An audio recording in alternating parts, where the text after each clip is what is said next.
o nosso próximo Our next speaker has just arrived from the city of Porto. Yesterday he chaired a social summit, a European Social Summit. Today we have Antonio Costa, welcome, Prime Minister of Portugal, and is here to speak to us about this summit, this invitation to European citizens to be involved in discussions about how we want to organise the Union and how we want to live together in Europe in the future. Rotating presidency of the EU that this joint initiative by the European Parliament, the European Commission and the European Council takes flight. It's quite a feat to accomplish, to get all these institutions working together with the citizens. Primeiro-Ministro Costa. Prime Minister Costa, you have the floor. Muito obrigado. Thank you very much. President of the French Republic, President of the European Parliament, President of the European Commission, European citizens, it's a pleasure to be here today with President David Sassoli and Ursula von der Leyen in the official opening of the Conference on the Future of Europe. European people across our countries are facing up to the pandemic. There have been horrific consequences, both social and economic. This official launch of the Conference on the Future of Europe is a message of confidence in the future that we want to convey to all citizens of Europe. Why are we having this Conference on the Future of Europe? The answer, and it may seem strange to you, was given by one of the great European poets of the 16th century, Louis de Comminges, in one of his most famous poems. He said, "Times change, desires change, people change, confidence change. Everything, the whole world is made up of changes. We always need to develop new qualities." So let's start with the beginning. Times change, desires change. 71 years now. 71 years have passed since the Schuman Declaration, which we celebrate on the 9th of May as Europe Day. Throughout these 71 years, our will, our desire has changed Europe. For a long time now, we have been more than the 6 countries who wanted to set up a steel and coal community. The EU has been growing. Our desire has been common to do more. We've been extending the EU to new accessions and new and more diversity. This is a success story that we can be proud of. Now, everything seems clear, obvious. Even Brexit seemed irreversible. History is not linear, though. Whenever we deepen or expand the EU, has led to difficult choices and meant that we needed to find compromise. We needed a lot of persistence and we needed to be creative. We didn't always move forward together or at the same time. With Schengen and the Euro clearly illustrate, we still haven't fully concluded all of the steps that we've already given, both with Schengen and Euro shows quite clearly. We should not forget this. There is a desire to move forward, but we should not allow problems to exist which can undermine our cohesion. We need to address the key issues. If we want to be successful, and we have to be successful, we cannot avoid the difficult issues. Today there are a range of debates ongoing about what the EU should be. These debates are not limited to certain states and moving states, but they are dividing societies in many of our member states. The EU has come forward a long way, but we're still far away from where we need to be. We are above all a community of fundamental values, or are we just an economic space which has added value with this integration? How do we judge these common values? How do we ensure that they are in line with national requirements as well? How do we link national interests with solidarity, for example? How do we share resources, or how do we do this in terms of managing migration? The Conference on the Future of Europe is an opportunity to address these issues frankly and openly. We don't all think the way that we used to think. New times require new ways of working. Our desire changes over times, and we want more things. The Lisbon Treaty was careful. It provided for the necessary flexibility via passerelle clauses and also reinforced cooperation mechanisms, so that we didn't have to face up a dramatic problems if there were different opinions. Then it allowed for certain people, certain member states, to do more or to do things more quickly. We have common values that are not relative. For example, the rule of law, gender equality. But there are elsewhere different matrices which are open to everything. We want to see full participation on basis of objective criteria. This will allow us to build the future with necessary unity and clearly diversity. This conference, therefore, should focus on all the different desires and wills of all the citizens in Europe and not on negotiations between countries. This is a conference for citizens, by citizens and for citizens. Now let's move on to the second verse of it says, beings change and trust change. The most recent Eurobarometer report is very clear. It says that the EU's response to the COVID crisis has placed the European Union at the highest level in relation to the amount of trust that people have in it. Well done, Ursula. This time, the success of the EU in looking after its citizens has been very clear.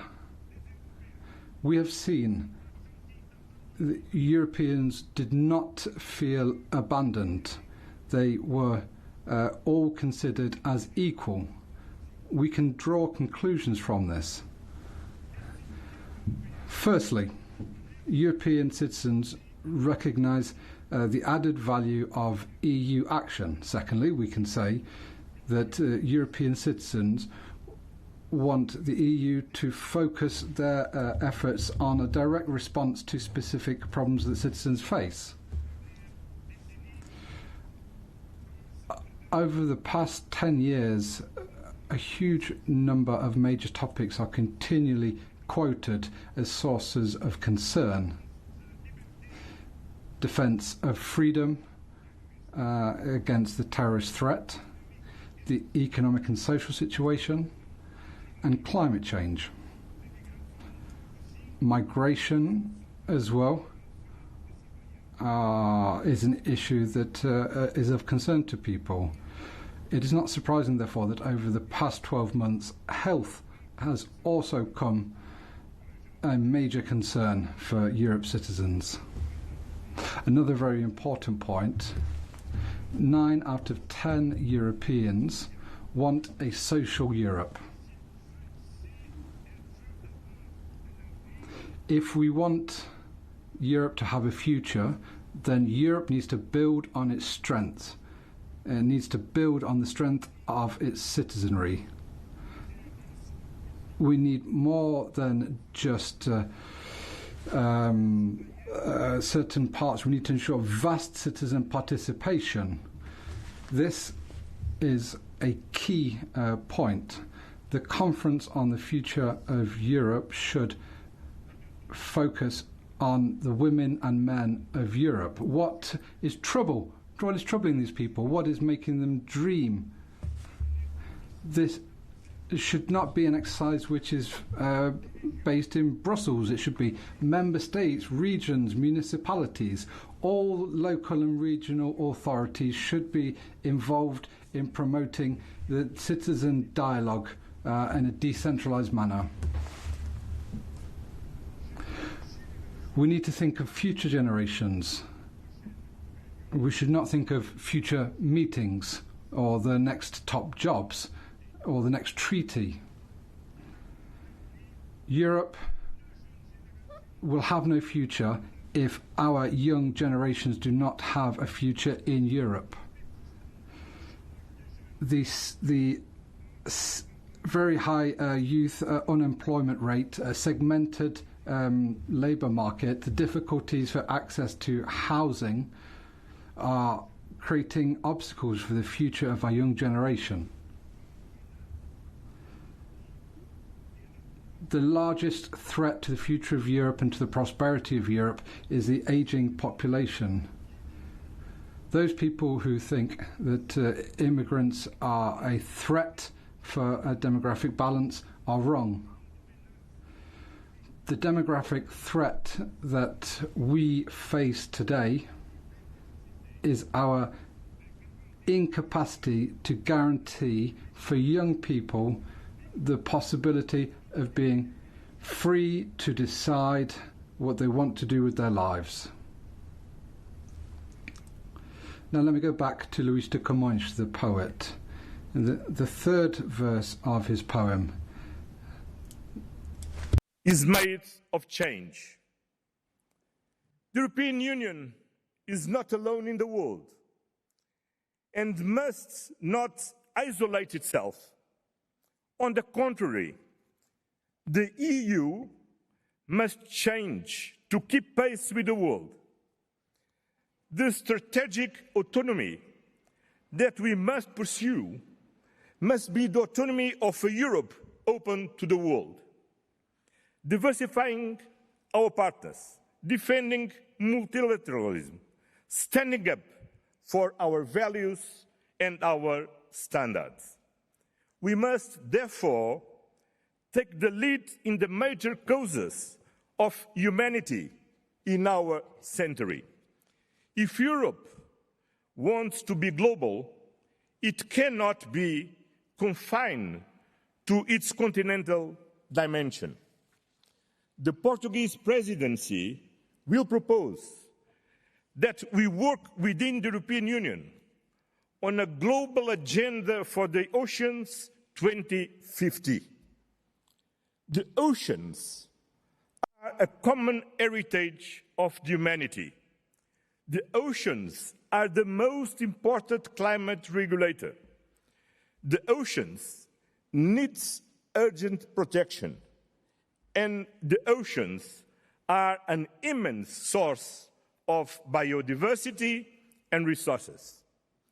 Others have given priority to the moon or to Mars.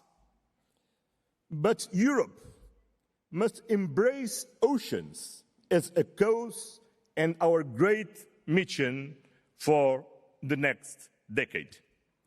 Because the oceans cover the largest area of our planet, but remain a great unknown. We have used the oceans as a bridge between continents and peoples, to trade, to develop knowledge, but we have forgotten the immense territory that remains to discover in the oceans themselves. It's this unknown that we want to discover, to preserve and value. We must say, rewarding President Kennedy in 1962, we choose to go to the oceans. E aqui. And now let's move on to the fourth and final verse of Camões's poem. We always need to develop new qualities, more than just a common currency, a customs union or a single currency. Europe has been and will remain a community of values. It's a space with a unique social model. We have protection and provide equality of opportunity for all. This is something that where there's no concessions. The future of Europe should be built on the fundamental values of freedom, democracy, human rights, civil rights, and economic and social rights. We will only be able to conserve our identity if we add new qualities. We need to build on the opportunities that we have ahead of us. We started this journey 71 years ago with coal and steel, the basis of the economy at the time. Now we need to begin once again in green and digital, the drivers of recovery plans for the future. I'd like to conclude with a quote from Mário Soares, father of Portuguese democracy and an ardent European and a former MEP in this very chamber. In 1976, he highlighted or alerted us of the problem, which is very current. Building Europe is not going to be an easy task. There's going to be many obstacles which will be in our way, and some of them will be born from traditions which are linked to collective lives of different peoples. Rethinking Europe and thinking of its future is an ongoing obligation. This should be assumed with humility, faced with the historic importance of the aims, and it should be a task for all Europeans. That's why, rather than looking for change, European citizens need to be those who create this change and build this change. And I'd like to give my final words to the people of Europe, to those of you present here today and the thousands who are connected online. This conference is open. Is open so that all of you can participate in it. Heard. Présentez. Come forward with your priorities, your dreams, so that together we can build the future of Europe. Thank you very much.